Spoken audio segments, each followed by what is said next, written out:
AEW Revolution is on Sunday, and put your hands up if you're excited. There'll be one person going, I'm not putting my hand up, I don't like wrestling at all, which begs the question why you're watching this show, but secretly, I already know. But before we do get there, we have to go through AEW Rampage and find out whether the last show in the AEW canon before that thing was any good or if it absolutely sucked. We do that using the finger of power.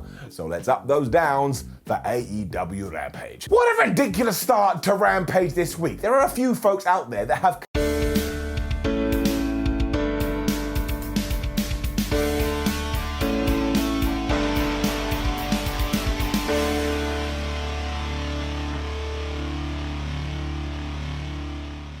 ridiculous start to Rampage this week. There are a few folks out there that have completely written off this show, and I tell you this, you are missing out. Because it was Sammy Guevara versus Andrade versus Darby Allin for the TNT title, with the stipulation that if anybody ran into the ring or anybody distracted or anybody interfered, they would be fined $25,000. So Andrade obviously felt quite comfortable, and he left the ring to begin with. He was like, oh man, you two, you can fight. So Darby and Sammy were like, nah brah, we're not gonna do that, and they chased him back into the ring. As soon as they were all in there as well, flub me sideways, they just hit the go button, and so much happened, I was trying to make notes and I just gave up because I was like, there is no way I can keep track of this. We definitely saw a code red onto Andrade by Darby as Sammy Guevara grabbed Allin and threw him into the turnbuckle. And then when he was trying to give him a superplex, Andrade picked up Sammy Guevara, who also had Darby Allin in a suplex, and gave him a powerbomb. I just started spinning around and around because I was like, no way did I see that, but I rewound it and good grief, it was true. Mr. Tranquilo then almost killed Sammy Guevara when he suplexed him into a turnbuckle, and then this backbreaker, he gave Darby Allin. I mean, all three of these dudes must have woke up this morning in pain. Worth it. They then just punched each other in the face for a while because I think they were like, oh man, we're completely out of wrestling moves. But when Darby crushed Andrade onto the top rope and he fell down, from nowhere, Sammy just flew in with the coast to coast. And this is what I was doing. I was like, I ain't ever gonna be as good as wrestling as they are. It continued as Allin hit one of his stupid flying dives when he's just like a bullet. And hilariously, this was followed by the most devastating move in all of sports entertainment, the surprise roll-up. And can you imagine this had ended with that? Don't tell anyone, but I would have loved it. Instead, we just had this majestic finish where I swear every single move in the world was hit onto everybody, when from nowhere, Sammy Guevara hit Andrade with the GTH, but then Darby threw him at the ring, he hit the coffin drop, but then Sammy was back, he hit a senton, that moved Darby off Andrade, Guevara pinned him, he got the 1-2-3, he's the TNT champion, and then I just went and laid down. I laid down, I was like, did all of that really happen? And trust me, it did. This was tremendous, just tremendous. It could have main evented the show, it could have been on the pay-per-view, and afterwards, Sammy and Darby refused to shake hands, but they're meant to team at Revolution, so now I have to worry about that. This is most definitely getting it up. We then just had such a cool segment afterwards, and it made me feel all warm and fuzzy in my tum-tum. But Pac Dark Penta and Alex Abrahantes were in the ring, and yes, Alex is still dressed like a vampire, and people hate this, they get so mad, but I think it is so goofy that I truly love it. And he was like, listen to us, House of Black, there's three of you, and there's three of us, so why don't we have a trios match? And I was like, Al, what are you doing? I know you're the undead now, but I don't think you want to be fighting them. We then got a quick promo from Malachi Black, Brody King, and Buddy Matthews, and they were like, you can't touch us, we're the best. And when they appeared in the ring, Abrahantes was like, look, I know I said three, but I wasn't referring to 1, 2, 3. We've got a new buddy when, if you can believe it, Erick Rowan, now Erick Redbeard, kind of re-debuted in AEW, and this was such a lovely feeling for obvious reasons. He just ran through everybody as well, even as the security guards were trying to stop him, like, please, Erick, would you stop, would you stop? And even the House of Black must have been worried about this, because they're like, man, we don't want none, and they left. So this was just an easy home run, and it made me genuinely happy, and I think it's happening on the pay-per-view, and of course, we didn't talk about that in the prediction show, so I'm going to say that Malachi Black and friends win. Don't know why, that's just the gut feeling I have got, but either way, I don't really care. Quick segment with Dan Lambert next. Not only has he sorted out Scorpio Sky to take on the TNT champion come Wednesday on Dynamite, but on that same show, Paige Van Zant will be here, and she will sign her AEW contract. So you just know something's gonna happen there. Keith Lee then had his second match in AEW, and he really is quite a good wrestler. It was against JD Drake, although Powerhouse Hobbs did join Ricky Starks on commentary, so you just know that feud is coming. It was proper big man slapping meat stuff too, especially because JD Drake thought, I'm gonna chop the crap out of Keith Lee. But I think that just ignored him because he slammed Drake with this pounce. I was chuckling away again. Honestly, looked like he was dead. And don't get me wrong either, JD did have some offense here. He was hitting moonsaults and getting a few shots in.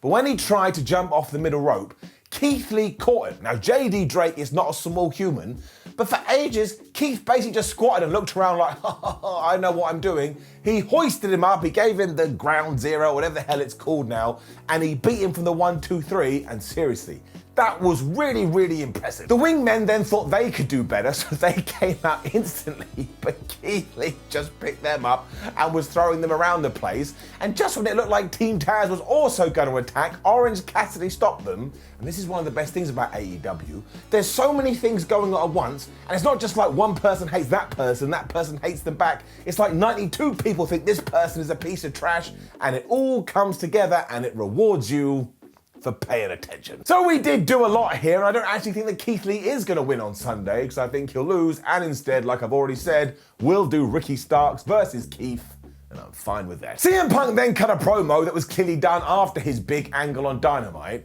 and it was so good, if you're sat on the fence going, I don't know whether I'm going to buy the pay-per-view or not, this may have swayed you absolutely tremendous. He had blood all over him too, which obviously made him look crazy. And he told MJF, oh man, you think I've been PG, Punk? Well, you have no idea what you've just done. And I am going to beat you up so badly at Revolution that even your mother isn't going to recognize you.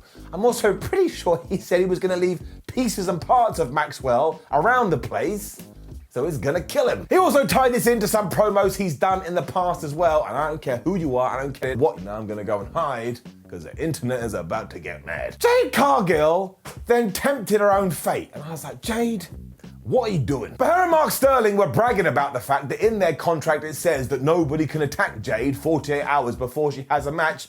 I was like, you guys, it's Friday. Friday is 40 hours before Sunday, and this is when Anna Jay interrupted, and then from nowhere, Ty Conte flew in, and she booted Cargill right in the face. I was like, of course that happened, I mean, come on. So I bring it down, that is 25 in AEW and 76 interruptions in all of wrestling. The best thing about this, the angle that Ty Conte came from, Jade Cargill must have been able to see her.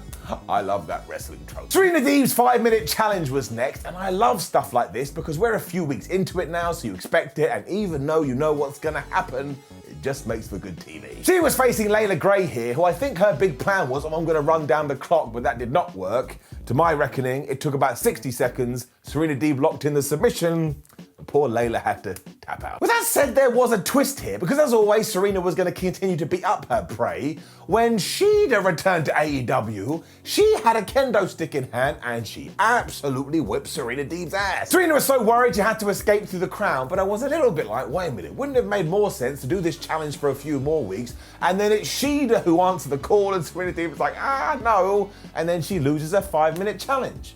But we didn't do that. So now I don't know what we are gonna do. I mean, it's such a minor thing, but it just got me thinking, but as my parents always say, well, Simon, you were wrong again. This was all right, this was fun. Eddie Kingston then just went full on inside baseball with his interview, because he was talking about kayfabe and even cutting a promo. And given that recently Chris Jericho tried to patent the nickname the Sports Entertainer, I think this feud is about to go crazy. As always, Eddie speaks. I believe every single word he says. He is great. All my dreams then came true, because in the main event of this week's episode of Rampage, it was Christian Cage taking on Ethan Page with the power of the rage, and they were doing it for a mage. Their favorite color is also beige, and when they come of age, they will eat some sage. And no, I do not know why you watch Ups and Downs either. I really like both these guys though, and they had such an entertaining match, and at one point Ethan Page even had Christian in a bear hug. And I'll be honest with you, I was keeping everything God's going, please let this end with a bear hug. I mean, you just don't see it anymore. Instead, they fought to the floor and Christian smashed him with a DDT. And then they were back in the ring. Christian smashed him with another DDT, as if he was like, man, if I don't hit a lot of DDTs, maybe another move's gonna come in and steal him away. It was really cool though, because then from nowhere, Ethan just flew in with this cutter for a near fall. I mean, honestly, that got me. I thought he was going to win. Paige then tried to go for Ego's edge, but Christian turned that into a spear for a really good near fall. But then when he was going for the kill switch, Ethan Page returned the favor because he grabbed Christian and he threw him into the ring post. He then decided to go for his finisher again, but this was not his night, although this one was really cool because Christian slipped out and almost instantly he did get into the kill switch. He hit it, he got the 1, 2, 3, and now he has qualified for that there ladder match up. We also had a quick closing angle with the Jurassic Express because Jungle Boy and Luchasaurus came out to celebrate with Christian, and then Red Dragon and the Young Bucks were here, and they each took a title belt and they started to celebrate with it. Luchasaurus was having none of that, so he grabbed them back. Jungle Boy took out everybody with a dive, so now we've teased that match too.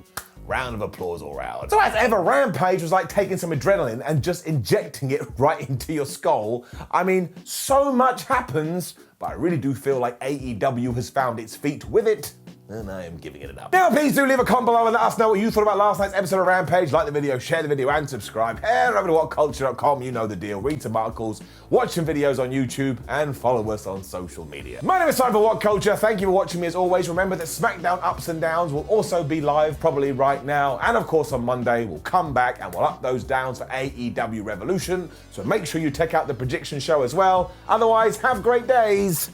I'll see you soon.